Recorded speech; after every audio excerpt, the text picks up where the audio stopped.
My colleague made a false accusation against me and my company terminated me without an investigation, so I destroyed all their lives. I held a management position at a company. I asked a non-management employee of the opposite intimacy to step into another room to discuss her performance away from other employees. She was going through a divorce and had made a few mistakes, and while I didn't want to embarrass her, I did want to make sure the mistakes were addressed. She acknowledged it and thanked me. An hour later I was escorted from my office by security and was informed by my boss that an intimate harassment complaint had been made and proper protocol was to suspend me. I asked what it was and was told, "We need to investigate. I can't disclose that." He assured me that it shouldn't take long and if I wasn't guilty of anything, I'd be paid for the time out. I again asked what the accusation was and was told that as there was an ongoing investigation I was not permitted to know, but if they had questions, I would be contacted. I wasn't happy, but knowing that I didn't do anything wrong, I left the building. Later that night, I received a notification on my phone that my email password was incorrect. After 2 days, I called my boss asking for an update and was told he was not available but I would hear something soon. I began calling daily and received the same response. Finally, I received a letter in the mail informing me that I was terminated for exposing myself and requesting intimate favors from an employee. The employee listed was the young lady I had pulled into the side room. I immediately called up my boss and was told, he is unavailable, and said to say the matter is closed. My buddy, the IT guy, messaged me on Facebook asking what happened as he'd been told to deactivate my accounts. When I told him the whole story, he replied, "You took her into the X room. Dude,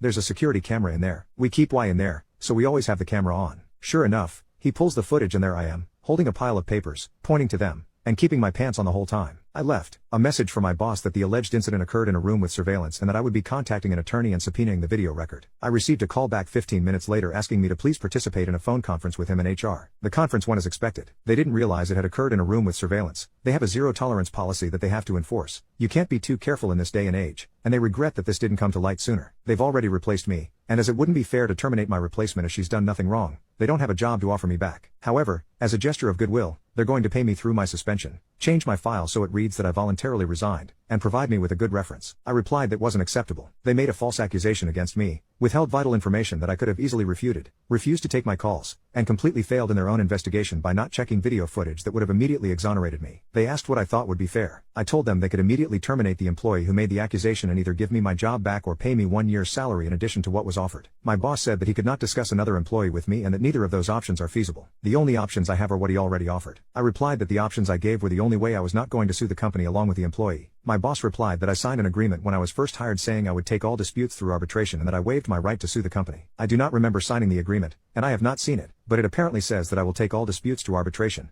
I will bear the costs of arbitration, and I will accept the decision in arbitration. He stated that I would not fare any better in arbitration than he's already offered and I'll be out the money to cover the arbitration. I feel like I'm being bullied here, and don't think he would have scheduled a phone conference with such immediacy if he didn't think the company was vulnerable to a lawsuit. I'm waiting on a callback from a few employment attorneys. Do I have a case? Am I wrong to feel that this is unacceptable? Update 1. Quite a bit has happened in the last few weeks. A friend of mine at another company, after hearing what happened, told me his company had an opening. I applied, interviewed, and at the end the manager asked me what I'd like to be called. 2 days later I got a call saying they'd gone with another candidate. My friend admitted to me that he'd gotten some flack for recommending me. Apparently, HR had worked with one of the employees at my former company and called the employee to ask what the deal was with me. To which the employee responded, he got fired for intimately assaulting a subordinate. I think he's actually being charged criminally. I'm literally crying as I type this. It's a nightmare that won't end. Long story short, I lost my poop and called up my old company. The boss wouldn't get on the phone with me, had an attorney draft a letter of demand and send it off, had another phone conference scheduled. They once again regret that an employee provided a reference outside of the prescribed channels. The employee was coached on the proper way to handle such requests. My attorney informed them that in addition to wrongful termination,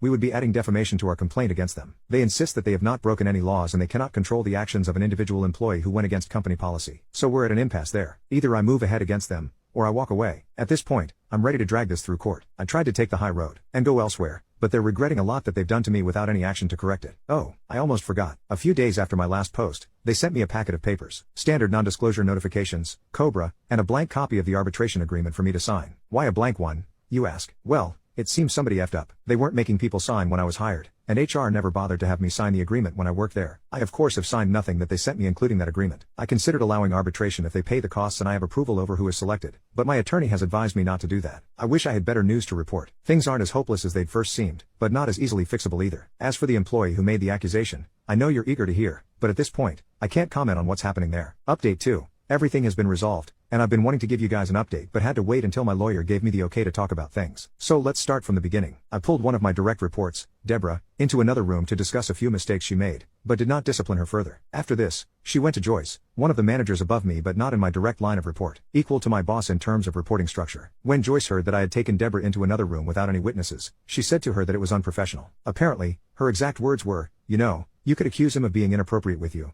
and and I would have no choice but to believe you. This was repeated several times, with a strong emphasis on no choice. Joyce then asked Deborah if I had been inappropriate with her, saying, "It will only happen again if you don't speak up now. If you do now, we can take action." Taking the not at all subtle hint from Joyce, Deborah accused me of exposing myself to her, and I was placed on leave pending an investigation. Joyce immediately sent out an email that nobody besides the secretary was to speak with me without an attorney present, and told the IT guy, Paul, to deactivate my access. James, my boss, had a resume from Terry, an employee in Joyce's department, applying for my job before the close of business that day, and she was hired. Paul and I talked, and he provided me with a video proving my innocence. The company continued to stonewall me and refused to talk to me. When they did, they attempted to push me into arbitration and to retroactively sign an arbitration agreement. I cut my losses, took another job, and was ready to move on. Sandy, an employee in Joyce's department, broke protocol, talked to HR at the new company, and told them I had intimately assaulted a subordinate, which cost me the job. So that brings us up to date. My attorney and I launched a civil suit against the company and Deborah. Bet you're wondering how I know the above. Well, good old Joyce said she'd protect Deborah if she came forward. Unfortunately, that only extended to her job. So when she was named individually in this suit, corporate told her they would not be providing her an attorney. After realizing that she'd be putting her house up for collateral, she was all too willing to throw Joyce under the bus. Joyce went to Paul, the IT guy, who was one of her reports, and gave him a list of footage to be procedurally wiped as part of an archive clearout. He pointed out that the incident with me was on that list and part of an ongoing investigation. Joyce told him that it was no longer needed and to go ahead and wipe it. He refused, citing the fact that it would still be requested in the event that the suit moved forward. She told him to pack his things as he was being terminated for insubordination. He called the company attorney and informed her what had happened. The aftermath: several things happened at once, so I'll try to keep them as chronological as I can.